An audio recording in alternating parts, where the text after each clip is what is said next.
প্রার্থীদের আপিল শুনানি প্রসঙ্গে বৃহস্পতিবার নির্বাচন কমিশনে ষষ্ঠ দিনের কার্যক্রম শুরু করে ইসি। এতে উপস্থিত হন প্রধান নির্বাচন কমিশনার এএমএম নাসির উদ্দিন সহ পুরো কমিশন। বৃহস্পতিবার দিনব্যাপী ১০০টি আপিল নিষ্পত্তি করছে কমিশন। শুনানিতে আসা বেশিরভাগ প্রার্থীদেরই অভিযোগ ১% ভোটারের স্বাক্ষর আনার বিধানটি অগণতান্ত্রিক এবং একই সঙ্গে তা ভোটারের নিরাপত্তার জন্য হুমকি। আমার কিছু ত্রুটি ছিল, সেই জন্য রিটার্নিং অফিসার মহোদয় আমার মনোনয়নপত্র বৈধ ঘোষণা করে নাই।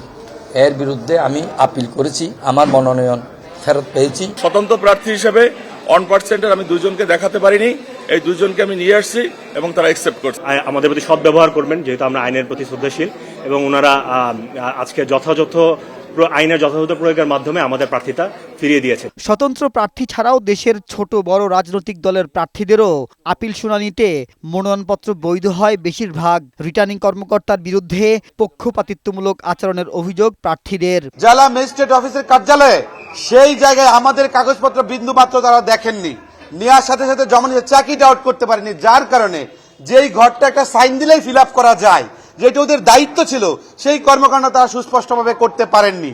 আগামী দিনে যাতে কোনো রিটার্নিং অফিসার কেউ যেন এইরকম অধ্যত্বপূর্ণ আচরণ না করতে পারে, সেটা আপনাদের মাধ্যমে বলে গেলাম। এদিকে নির্বাচনের পরিবেশ নিয়ে প্রধান নির্বাচন কমিশনারের সাথে বৈঠক করেছে বিএনপির প্রতিনিধি দল। বিএনপির স্থায়ী কমিটির সদস্য সালাউদ্দিন আহমেদের নেতৃত্বে দলের নির্বাচন পরিচালনা কমিটির সদস্যরা বৈঠকে অংশ নেন। এ সময় জাতীয় সংসদ নির্বাচন নিয়ে নানা বিষয় সিইসির কাছে তুলে ধরে দলটির প্রতিনিধিরা।